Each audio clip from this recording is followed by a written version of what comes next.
In January 2012, helicopters appeared over a luxury mansion in New Zealand. Armed officers surrounded the property. Special tactical units moved in. The operation looked like something designed for a drug kingpin or an international terrorist. But the target wasn't a cartel leader. He wasn't a spy. He wasn't a violent criminal. His crime was something much stranger.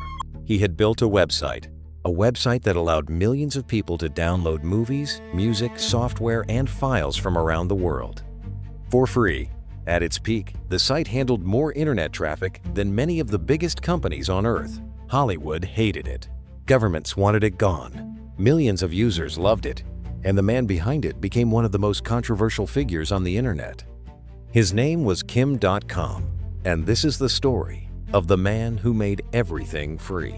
Long before the FBI arrived with helicopters, Kim.com was just a teenager obsessed with computers. Born in Germany as Kim Schmitz, he grew up during the early days of the internet. While most people saw computers as tools, Kim saw opportunity. He was fascinated by technology, but he was also fascinated by attention. Even at a young age, he dreamed big. Very big. He didn't want to become a programmer working quietly behind a desk. He wanted to build something enormous, something that millions of people would use, something impossible to ignore. Throughout the 1990s, the internet was expanding faster than anyone could predict. New websites appeared every day. New companies were being created overnight. Fortunes were made. Fortunes were lost. And Kim believed this new digital world could make him rich. So he reinvented himself. He adopted a new identity, a bigger identity. Kim.com. The name sounded larger than life. And that was exactly the point. Because Kim wasn't just building a business. He was building a character, a brand, a legend. What he didn't know yet was that this legend would eventually attract the attention of some of the most powerful organizations in the world. In 2005, Kim.com launched a website called Mega Upload. At first glance, the idea seemed incredibly simple. Users could upload files to the internet. The website would store them and then generate a link that could be shared with anyone. Today, that sounds completely normal. But back then, it felt revolutionary. Email services had strict size limits, cloud storage barely existed, and sending large files across the internet was often frustrating. Mega Upload solved that problem. A user could upload a file once and share it with thousands of people. No complicated setup, no expensive software, just a simple link. And people loved it. Within a short period of time, millions of users began using the platform. Students shared school projects. Businesses shared documents. Photographers shared large image files. Musicians shared recordings. The service was growing faster than anyone expected. But then, something happened. Users discovered another use. Movies, TV shows, video games, software. Instead of sharing personal files, people started sharing copyrighted content. A lot of copyrighted content. Entire libraries of movies appeared online. Popular TV shows spread across the platform. New music albums traveled around the world within hours. And every time someone clicked a link, Mega Upload grew bigger, much bigger. By the end of the 2000s, the website had become one of the largest destinations on the internet. Millions of people visited every day. Some estimates suggested that Mega Upload was responsible for roughly 4% of all internet traffic worldwide. Think about that for a moment. One website, 4% of the entire internet. The numbers were staggering. The company was generating millions of dollars. Kim.com became incredibly wealthy. Luxury cars, private helicopters, massive parties, a mansion in New Zealand. He embraced the lifestyle completely, and he made sure everyone knew it. To supporters, Kim represented internet freedom, a businessman, building tools people wanted, a visionary, taking advantage of a changing world. But to critics, he looked very different. Because while millions of users were celebrating free access to content, Hollywood was watching, record labels were watching, major corporations were watching, and they were becoming increasingly angry. the bigger Mega Upload became. The larger the target on Kim.com's back grew. At first, the entertainment industry tried legal pressure. Then they demanded action. Then governments became involved. What started as a file-sharing website was slowly turning into one of the biggest battles in internet history. And Kim.com was standing directly in the middle of it. By 2010, Mega Upload was no longer just a successful website. It had become an empire. The platform was attracting tens of millions of visitors every month. Files were being uploaded at an astonishing rate. Every day, millions of people clicked Mega Upload links. Movies, TV shows, music, software, documents. The website seemed to be everywhere. And the more it grew, the richer Kim.com became. To the public, he looked like the perfect internet success story. A self-made entrepreneur who had turned a simple idea into a global business. But Kim didn't live like a typical entrepreneur. He lived like a celebrity. He bought luxury cars, lots of them, rare cars, exotic cars, cars worth more than most people's homes. He flew in helicopters, hosted extravagant parties, and moved into a massive mansion in New Zealand.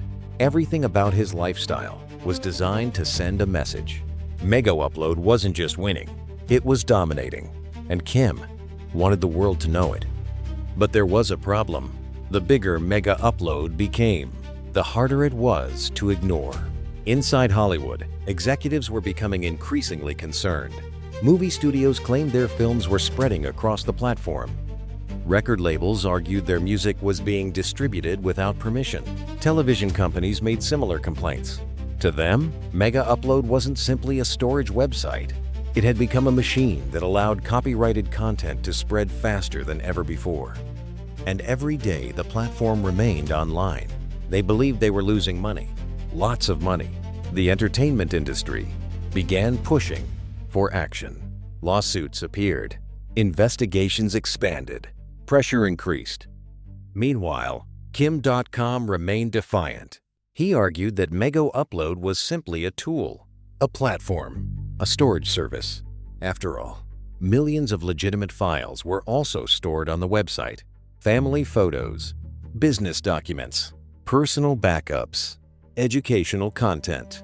Was a company responsible for everything its users uploaded? That question became the center of the entire debate, and there was no easy answer.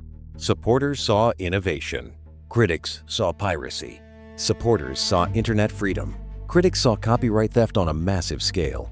As both sides argued, government agencies were quietly watching, collecting information, building cases, following money, analyzing traffic, and eventually, their attention turned toward one man, not the users, not the uploaders, the founder, Kim.com. Because investigators were beginning to believe that Mega Upload wasn't simply benefiting from user behavior, they believed the business itself was built around it.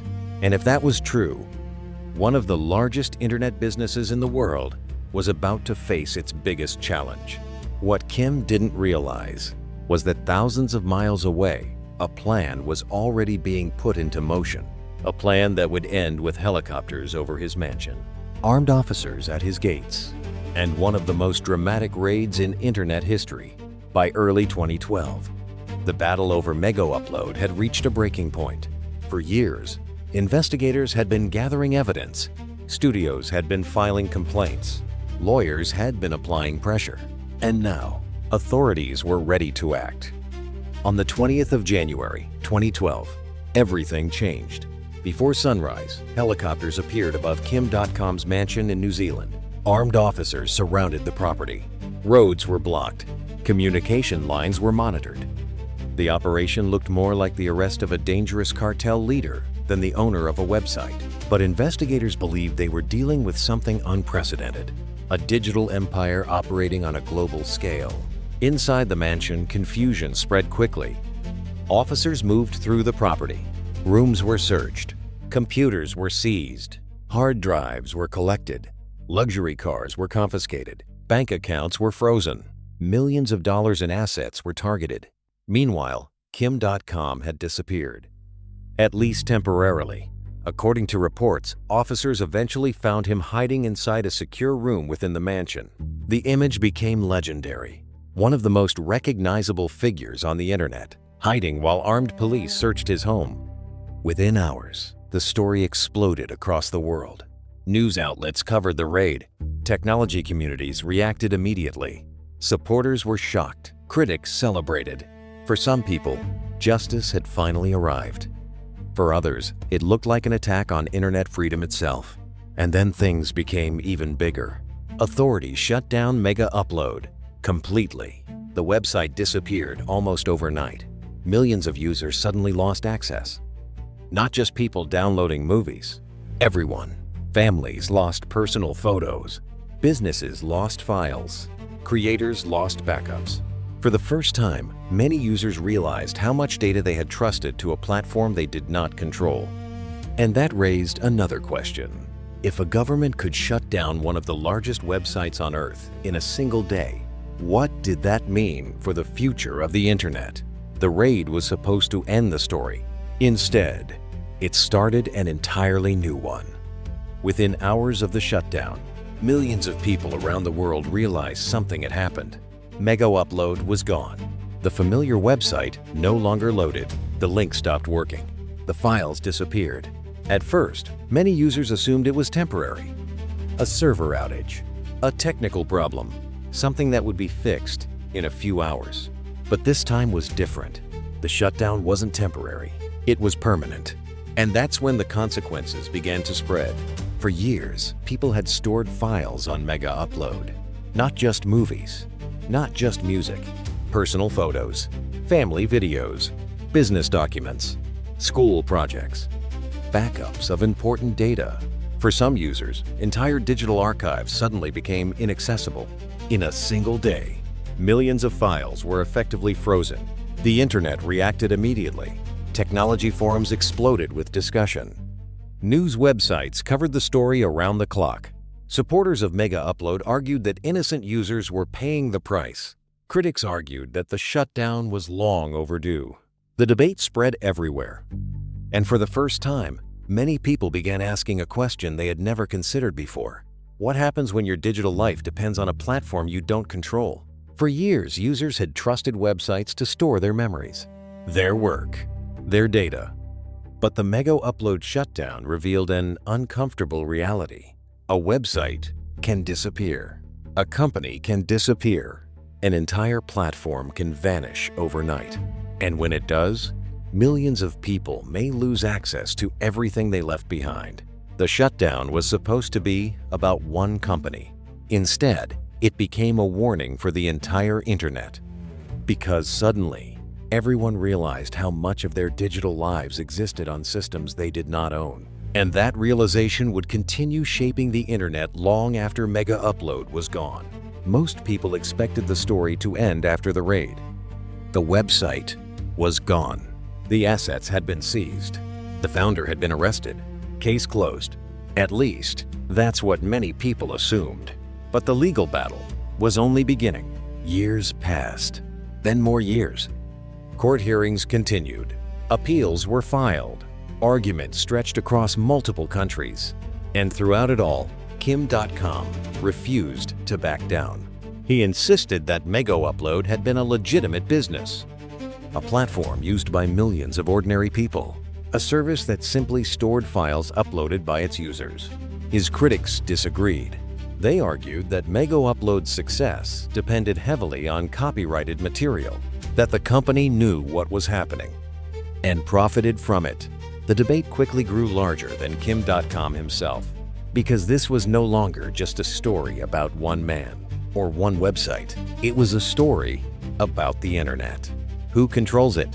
Who profits from it? And who gets to decide what should exist online? For decades, the internet had been built around a simple idea. Information wants to be free, but copyright law was built around a different idea. Creators deserve protection. Both ideas made sense. Both ideas had supporters, and both ideas collided directly in the Mega Upload case. Even today, people still argue about what Kim.com represents. To some, he was a businessman who built a tool millions of people wanted, a pioneer who saw the future before everyone else.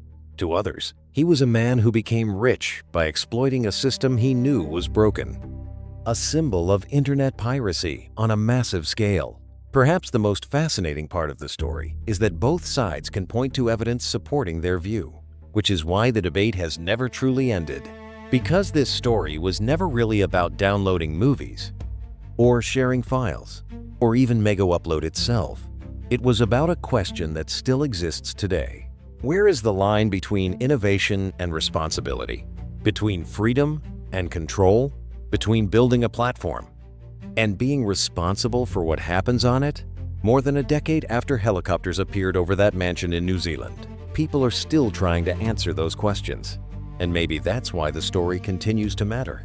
Not because of the website, not because of the raid, but because the internet is still facing the exact same challenges every day at a much larger scale.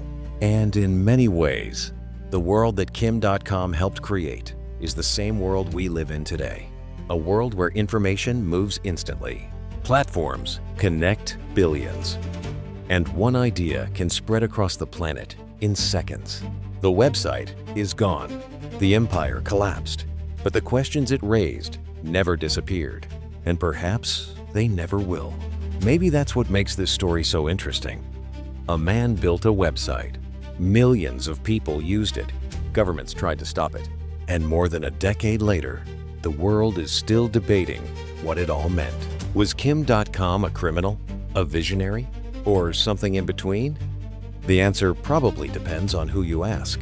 But one thing is certain, very few people have changed the internet as much as he did. And very few stories reveal the internet's biggest conflict so clearly. The battle between openness and ownership, freedom and control. A battle that is still being fought today.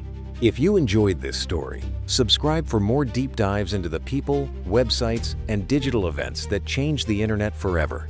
And let me know in the comments, was Kim.com a visionary or a criminal? I'd love to hear your thoughts.